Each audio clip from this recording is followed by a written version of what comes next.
Bonjour à vous, 19e jour de chronique de confinement. Je viens évidemment d'effacer mon enregistrement, décidément. Waouh, on est dans l'arbre de la communication et dans sa problématique.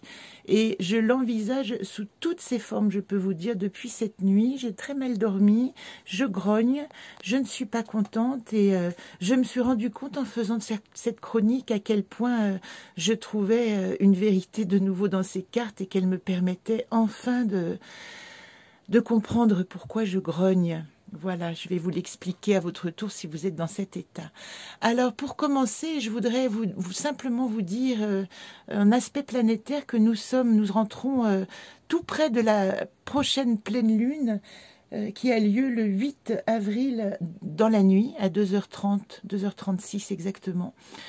2-3 jours avant, vous pouvez ressentir, avant cette pleine lune, des difficultés, des dérangements. C'est intéressant de plonger dans les profondeurs, d'identifier nos peurs, de nous réveiller à nous-mêmes. Cette pleine lune, elle va être totalement éclairée puisqu'elle est en opposition avec le soleil et elle va révéler à ce moment-là ce que vous avez semé, mais aussi ce que vous devez laisser de côté. Il y a une question de nettoyage et de purification dans cette lune. Il se trouve aussi que le soleil est en bélier, la lune est en balance. Dans ces signes opposés, nous avons le feu du bélier qui est activé par l'air de la balance, ce qui peut donner aussi dans nos énergies communes une agitation, un énervement, des envies de querelle et de conflit. Voilà, voilà pour la globalité, on va dire, de l'ambiance. J'aimerais revenir, pour celles qui connaissent les gardiennes, sur le jeu que je suis en train de travailler actuellement, puisque je viens de réaliser hier sur l'ordinateur, de le finaliser, la grille de lecture du chemin de vie. Donc, où vous pouvez voir toutes les cartes. Donc, le chemin de vie, vous le connaissez, hein, c'est ce qu'on traite tous les jours. Et ici, toutes les gardiennes, donc les 13 gardiennes des lunes, sont associées aux arbres, aux situations, à toute qualité, etc.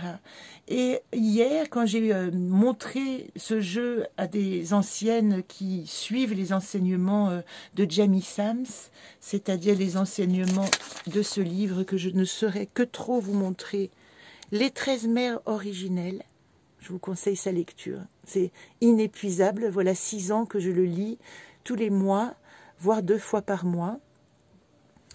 Donc, elle m'a posé la question, pourquoi la première gardienne qui s'appelle celle qui parle à ses proches, pourquoi n'est-elle pas dans l'arbre de communiquer? Et j'aimerais lui répondre ici, tout simplement dans mon analyse et dans ma manière d'avoir posé les cartes et dessiné pendant une année entière, cycle après cycle, puis poser les textes l'année suivante, cycle après cycle, la première gardienne, celle qui parle à ses proches, en fait, parler à ses proches dans son sens, c'est que elle prend une nature et une forme humaine pour s'approcher de notre nature et de notre forme. Elle s'incarne en tant qu'humaine.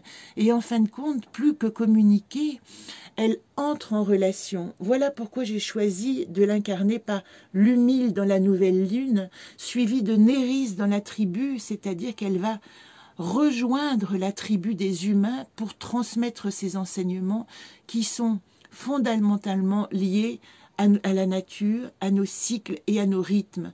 Elle, la première gardienne qui parle à ses proches, elle nous enseigne comment entrer en relation avec nos rythmes et nos cycles. Voilà, j'espère que j'ai répondu et éclairé cette petite nécessité qui me tenait à cœur. Parce que n'hésitez pas, celles qui suivent les gardiennes, à me donner vos commentaires et vos questions, puisque je suis en train de réaliser ce jeu et j'aimerais tellement qu'il puisse vous servir comme guide de simplification de ce magnifique chemin qui nous relie à la lune qui est l'astre mère de notre Terre. Donc on revient, puisqu'on est dans la même lignée, à l'arbre de communiquer. Nous étions dans l'arbre de communiquer en situation actuelle dans Yodine, qui est le paysage intérieur.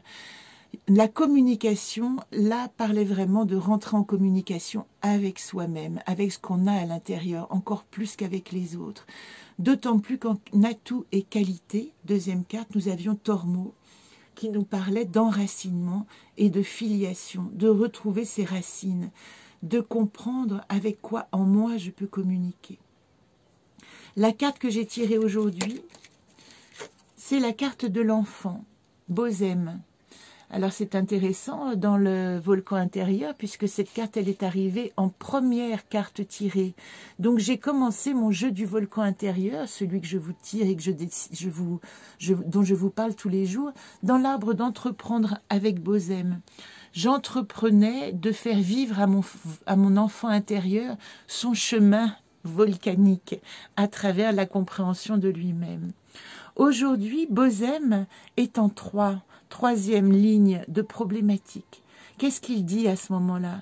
Il dit que nous pouvons nous laisser aller d'une certaine manière dans la communication à notre nature d'enfant, mais notre nature d'enfant boudeur, contrarié, pas content, un peu frustré, et que je dirais, ça résonne beaucoup avec cette notion dont je vous parlais de planète de soleil et de lune en opposition, de signes, balance et bélier, activer le feu.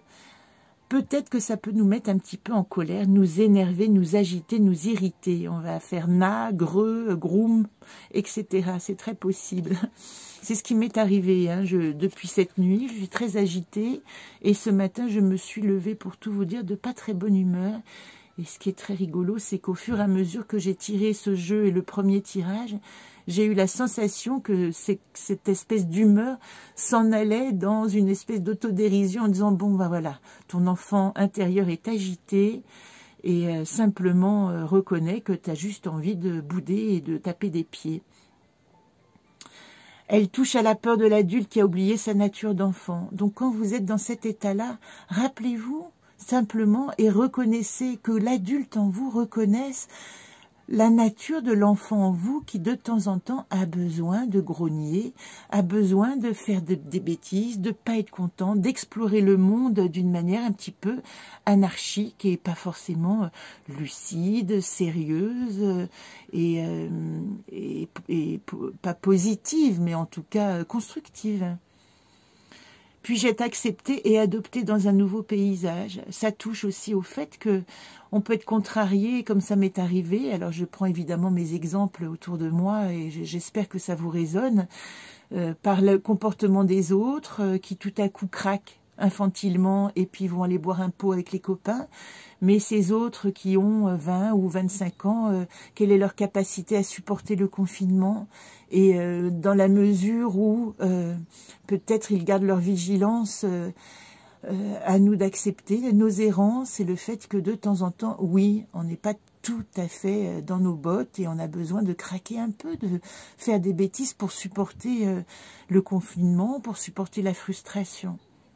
Je finirai simplement par cette petite poésie que je vous mets à chaque fin de carte. En avant toute voile dehors, je ne crains ni l'ailleurs, ni les paysages inexplorés. Avec la candeur de l'enfant, j'aborde ce terrain de jeu. C'est une invitation dans l'arbre de la communication à redevenir un parent compréhensif avec notre enfant intérieur. Je vous embrasse bien tendrement et je vous dis à demain pour une nouvelle chronique.